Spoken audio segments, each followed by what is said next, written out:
Arkansas basketball coach Mike Anderson joining us now. Coach, always great to visit with you. And anything as you go into your SEC meetings, adventure here, that you have to get tackled, that has to be taken care of? Well, it's going to be interesting. First of all, we got to learn names. I mean, we got so many new faces. That's right. In there. Meet and greet. It's just, so. I've been in this league for 4 years, and it's amazing the change that has taken place. And but at the end of the day, I think even when you talk about Commissioner Sly leaving out, I mean, he's going to be moving on. Commissioner Sankey's going to be taking the throne there. You got the autonomy going on. So it'll be a lot of discussion, even as we talk about scheduling, officiating. I'm anxious to see what takes place in these meetings. I know you like a challenge, but when you see, and you were in the Big 12, and really good basketball played in the Big 12, Yeah, when you see these coaches being added that have come into this league now, what's your reaction to that? I think it's a statement about our league and the universities. I mean, these guys are serious about basketball, and I think they're upgrading, you know, in their mind, they want to upgrade their programs. And so they're going out and bringing in some veteran guys that have been very, very successful. And I think it makes for this league to continue to get competitive, and not only that, to be one of the better conferences in the country. Does it make recruiting more challenging? In football, it's like when you're in the SEC, I think you can win over some schools because you have that SEC badge. Basketball just seems like a different animal in recruiting. Is it more challenging when you bring Ben Howland and Rick Barnes and Bruce Pearl into this league? Well, it's going to be challenging no matter who's in those positions. I think, you know, the key is the success you have and how do you maximize that success and your relationships and your contacts. And for us, I think we play a style of basketball, I think that is really kids enjoy playing. I think kids want to be a part of winning, exciting, fun basketball. Just like, you know, we're talking about the shot clock going down. Well, you know, that's never been a problem for us when you talk about getting to the 30-second clock. But we play a brand of basketball. Not only that, I just think, you know, at Arkansas, we're like the pros there. I mean, we don't have no one else to compete with when you talk about for fan support.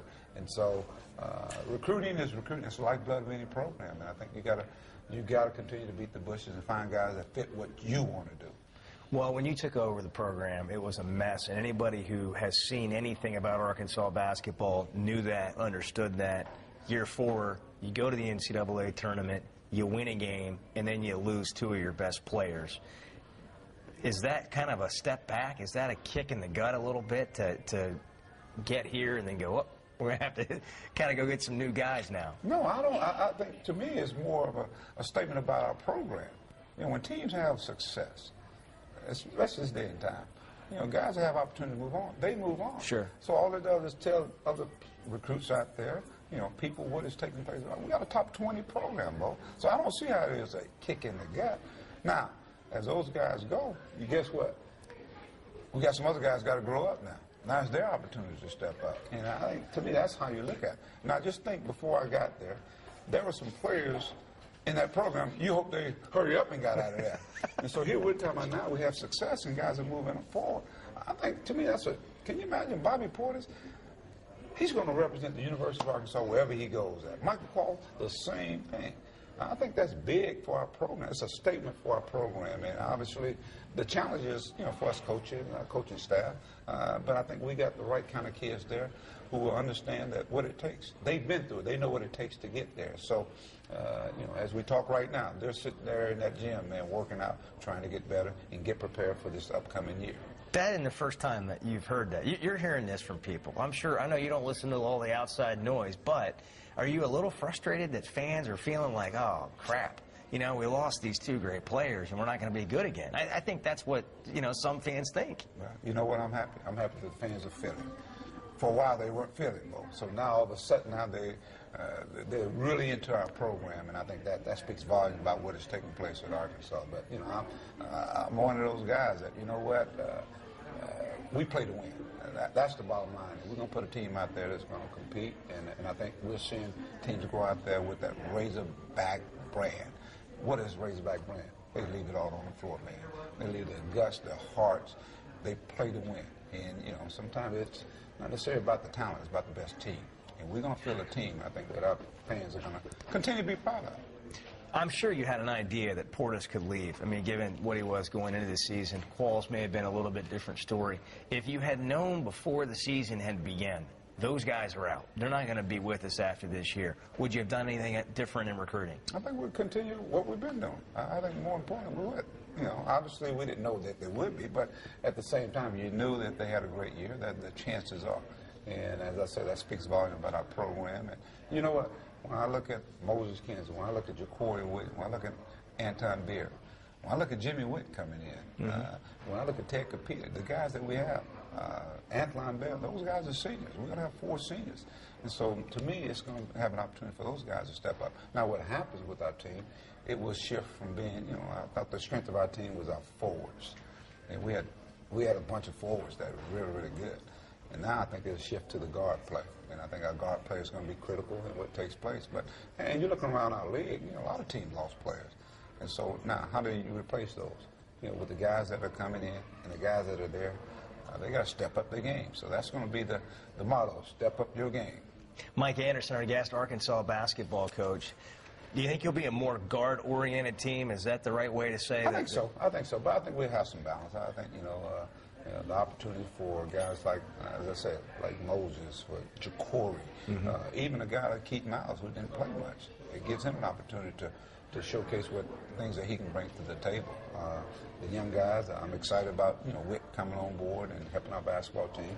Jabril Durham, he's going to be a guy that I think we saw some bits and pieces of what he's capable of doing. A junior college guy, it takes him a year to get it up under his belt, but now he's going to have an opportunity to really help our basketball team. What's that look like when you feel good about your guards? Does that help you in transition? You feel like you finish the break better? Well, I think defensively it's going to be something we got to hang our hats on. I think we got a chance to be an even better defensive team than we were this past year. And of course, we got to score in different ways. That's why a guy like Dusty Hannah, Antoine Bell, those guys can extend the defense. Jimmy Witt's a guy that can go off the dribble. We saw Anton Beer, a guy who I think will grow into a leadership role. So it's we got some pieces. Now, all of a sudden, we just got to put those pieces together. That's why I say this offseason, I think, is one of the more important ones, you know, for our basketball team and why. You've been at this for a long time, and even before that, as an assistant coach for a long time. How has recruiting changed? It seems like it might be more challenging now with the shoe contracts and everything that's come on, and a lot of us watch the 30 for 30 Sonny Vaccaro special. It's like every individual player at a really young age becomes their own brand. They're their own guy. How challenging is that for you to go get a guy that can help your program but is also going to really fit into what you're doing? Well, I think you said it, the key word when you said they get a brand at an early age. And I think you got to build that relationship at an earlier age now. And I think that's been, you know, where I think we've had quite a bit of success in terms of recruiting. We build that relationship with young kids early on. And of course, there are some contacts and people that we know that they know that their players fit what we're doing. You know, they want to be in that type of culture. We've got a winning culture. Our guys are getting it done in the classroom, academically. I mean, you think about Bobby Portis. Bobby left here, but Bobby left here with a 3.2 GPA. Michael Qualls was 20 hours away from getting his degree. He left after his 3rd year. So our guys are getting it done in the classroom, and so they're getting it done on the court as well. I think we're basically 1 month away from the new practice facility opening. How's that impact your program? Well, even right now, our guys are so excited about getting in there, and people, everywhere I go, that's what they talk about. Because it's not necessarily just going to be a practice or performance center. It's going to be one of the best ones in the country. You know, that's one thing I got to give Jeff Long credit, that, you know, he did it right. And so when families or recruits come on our campus, obviously a lot of kids are into developing, and that's going to give them an opportunity, as we call it, the lab. They get a chance to go in there and work when everybody else is out doing other things, partying, hanging out there in that gym and working on their game. And I can say it, we got a lot of gym rats now, and that's important to me, have guys that really are serious about their craft.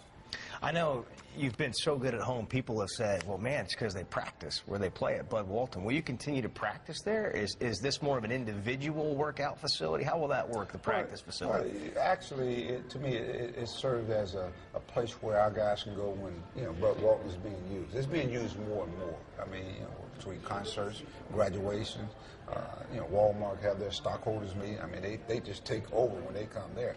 So it gives our guys an opportunity to go and work out in that facility.